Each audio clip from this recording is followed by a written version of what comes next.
नमस्कार दोस्तों, स्वागत है आपका हमारे एक नए एपिसोड में। आज हम आए हैं धौलपुर जिले के एक छोटे से कस्बा मुरैना में, जहां पर हाल में ही टैलेंट खोज प्रतियोगिता के नाम से ब्राइट फ्यूचर क्लासेज ने एक एग्जाम कंडक्ट कराया है। और इस ब्राइट फ्यूचर क्लासेज के संचालक हैं सनी सर, जो आज हमारे साथ हैं। और यहाँ पे जो शिक्षा है उसका जो स्तर है उसको देखते हुए इन्होंने अपनी जो तमाम ईयर्स थे जो इनके शिक्षा में इन्होंने दिए, जो इन्होंने अध्यापन किया, वो पहले वो दूसरी जगह पढ़ाते थे और उसके बाद इन्होंने इस क्षेत्र को चुना है। तो सबसे पहले मैं यही जानना चाहूंगा सर से कि ऐसी क्या वजह रही आपकी इस मुरैना क्षेत्र को चुनने की, क्यों आप यहाँ आए? धन्यवाद सर। मैं आपको बताना चाहूँगा सर कि मैं इससे पहले एक क्षेत्र है अपना पिनाट, जो चंबल का ही क्षेत्र है, उसमें यही कोचिंग सेंटर चलाता था। लेकिन यहाँ जो क्षेत्र है मेरा पैतृक गांव है, तो मैं अक्सर मामा जी के यहाँ वहाँ रहा। लेकिन उसकी वजह से क्या हुआ कि मैं जब भी यहाँ आया तो मैंने देखा कि यह क्षेत्र एजुकेशन के लिए बहुत पिछड़ा क्षेत्र है। तो हमारी मुहिम शुरू से यही रही है कि हमारा ये जो चंबल का क्षेत्र है ये विशेषकर एजुकेशन के लिए पिछड़ा क्षेत्र बताया गया है, तो ये भी उसी का हिस्सा है। हमने पहले वीणा वहाँ पिनाट में उठाई, तो उसके तरीके से हमने उस क्षेत्र को डेवलप किया। लेकिन जब हमने देखा कि हमारा खुद का क्षेत्र भी कहीं ना कहीं एजुकेशन से पिछड़ रहा है, तो मैंने यहाँ पे सेंटर डाला और इस सेंटर के माध्यम से मैंने अपना एक प्रतियोगिता कराई, जिस प्रतियोगिता में मकसद रखा कि इस क्षेत्र के 8th क्लास से ऊपर वाले जो बच्चे हैं उन बच्चों के अंदर क्या टैलेंट है वो एक बार देखा जाए। तो ये जो ब्राइट फ्यूचर क्लासेज आपने स्टार्ट की है, तो इसके माध्यम से आप किस किस क्लास के बच्चों को लाभान्वित करने वाले हैं? कौन कौन से बच्चे आपके यहाँ पढ़ने आएंगे? सर मैं शुरू में तो कंपटीशन क्लासेज की तैयारी कराता हूँ, लेकिन मैंने देखा कि ये क्षेत्र विशेष रूप से बहुत पिछड़ा क्षेत्र है। तो कहीं ना कहीं हमें बच्चों को 8th क्लास जो एकेडमिक की क्लास होती है वहीं से बच्चे को शिक्षा देनी पड़ेगी, तब जाके बच्चा इतना मैच्योर होगा कि वो 12th के बाद कंपटीशन को समझ पाए। इसलिए मैंने 8th class, 9th class, 10th class, 11th और 12th के बच्चों को पढ़ाई के साथ साथ कंपटीशन के साथ कैसे जोड़ा जाता है, ये सब इस कोचिंग को यहाँ ओपन करके ये वीडियो मैंने उठाई है। जी, वैसे सनी सर एक शिक्षक होने के साथ साथ एक सामाजिक कार्यकर्ता भी हैं जी, संघ से भी जुड़े हैं और भी तमाम ऐसी चीजें हैं जो इन्होंने की हैं। अगर ये यहाँ पे आए हैं तो जरूर एक समाज को नई दिशा देने की कोशिश तो रहेगी ही। तो यहाँ पे ऐसी क्या चीजें आपने आने के बाद देखी जिनके सुधार की जरूरत है इस क्षेत्र को? सर ये बात आपने बिल्कुल सही पूछी है मुझसे कि मैंने यहाँ जो सबसे कमजोर कड़ी देखी है, तो समाज यहाँ का बहुत कमजोर है। और आपने सही बोला कि मैं समाज से जुड़ा हुआ हूँ, तो मैंने कुछ सामाजिक मुद्दे भी यहाँ पे देखे और मैंने ये भी जाना है कि अगर हम किसी क्षेत्र का विकास कर सकते हैं तो हम उस क्षेत्र के युवा का विकास करना पड़ेगा।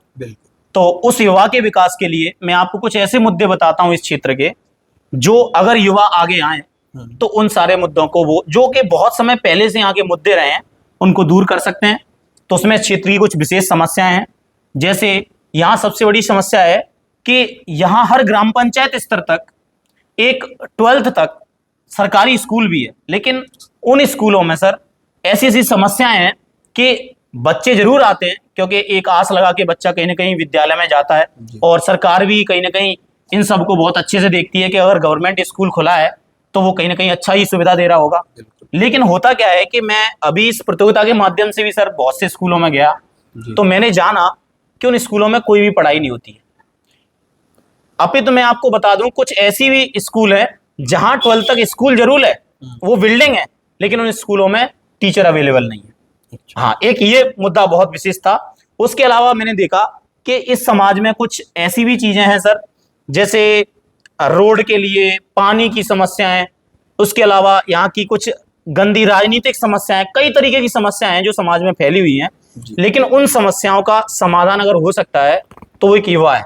तो मैंने यहाँ का युवा हर समस्या से जूझने के लिए यहाँ पे ये वीणा उठाई है कि मैं युवा को शिक्षित करूंगा, उसे हर क्षेत्र में बताऊंगा कि अगर युवा शिक्षित होता है तो उस क्षेत्र की कोई भी समस्या हो वो एक समस्या नहीं रहती, उस हर समस्या का हल निकलता है। जैसे आपने बताया कि स्कूल हैं, गवर्नमेंट स्कूल अगर पंचायत लेवल पर अगर कोई स्कूल है जी सर, तो ये मुझे लगता है कि क्षेत्र के लिए बहुत ही गौरवान्वित करने वाली बात है। बिल्कुल सर, कि गवर्नमेंट स्कूल पंचायत लेवल पे यहाँ है। और उसके बावजूद जैसे मान लो अगर नहीं चल रहा तो क्या क्षेत्र के क्षेत्रवासी इतने जागरूक नहीं है कि वो अपने जनप्रतिनिधियों के सामने इस मुद्दे को रखें कि हमारे यहाँ जो प्रॉपर टीचर हैं वो नहीं आ रहे, या स्कूल में गार्जियंस नहीं जाते। जब भी जो भी डीएम है, एसडीएम है यहाँ के, तो उनको अपना ज्ञापन सौंपा जाए। मुझे लगता है कि आपको स्वयं भी ये काम करना चाहिए अगर आप चाहते हैं कि वास्तव में स्कूल सुचारू रूप से चले। जी। जैसे अभी मैं आ रहा था तो रास्ते में मुझे एक स्कूल मिला था जिसके दरवाजे के जस्ट सामने पूरे में कीचड़ भरा हुआ था, यानी कि बच्चा पढ़ने जाएगा तब जब वो कीचड़ को क्रॉस करेगा। सर ऐसी विशेष बहुत सारी समस्याएं हैं। आप एक विद्यालय से गुजरे हैं, इस क्षेत्र के मैंने तमाम विद्यालय देखे हैं जहां पर पर्यावरण को लेकर, जी, इसके अलावा नैतिक कर्तव्यों को लेकर, इसके अलावा स्वदेशी चीज़ों को लेकर कोई भी ऐसी विशेष चीज़ें हैं जो अवेयर नहीं कराई गई हैं। और मेरे हिसाब से इन सब चीज़ों का अवेयर का जो केंद्र है वो एक शिक्षक ही होता है। और जब यहाँ का जो विद्यालय वाला जो सिस्टम है वो इतनी बुरी तरह फेल है कि मैं इस क्षेत्र का एक नागरिक होने के नाते मैं भी चाहता हूँ कि यहाँ के सारे शिक्षक संघों से बात की जाए कि हम इस जो मुहिम है कि हमें अच्छे लेवल पर बच्चों को शिक्षा देनी है, तो उस शिक्षा से क्या होगा कि इस क्षेत्र का हर बच्चा कहीं ना कहीं नॉलेज रखेगा, चाहे वो नैतिक कर्तव्यों से नॉलेज हो, क्योंकि हम कॉन्स्टिट्यूशन में सारा हमारा वही है, हमारे अधिकार कैसे होते हैं, हमें प्रशासनिक व्यक्ति के साथ कैसे डील करना चाहिए, उसके साथ कैसे वार्तालाप करना चाहिए, ये सब चीज़ें यहाँ बहुत वीक हैं। क्योंकि बच्चा जागरूक ही नहीं है तो बच्चे को ये सारी समस्याएं और बड़ी समस्याएं लगती हैं कि हम किसी समस्या को लेकर अगर किसी प्रशासनिक व्यक्ति पर के साथ या किसी जनप्रतिनिधि के पास जाएंगे तो वो एक बहुत बड़ी हमारे लिए समस्या खड़ी हो जाएगी। ये सब एक डर इस समाज में फैला हुआ है।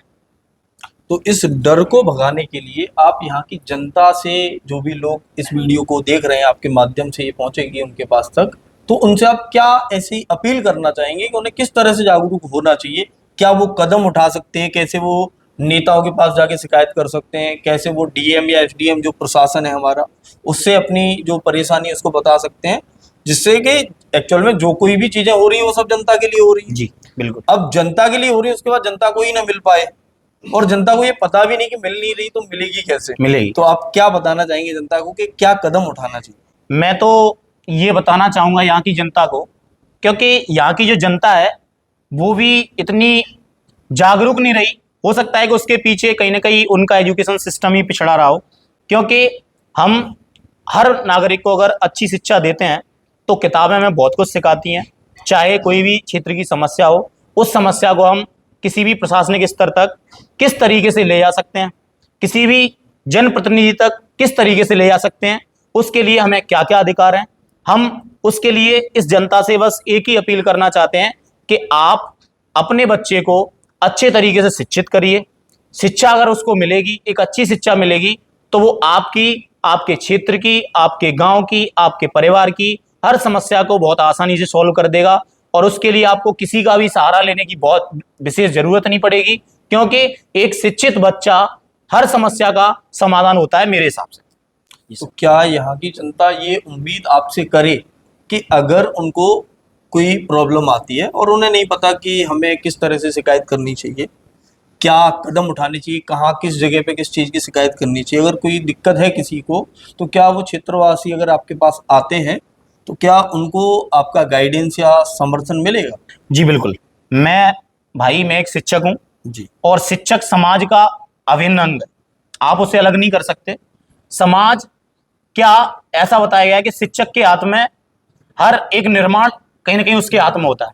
तो समाज का मुद्दा मेरा मुद्दा है, क्योंकि मैं एक शिक्षक हूं।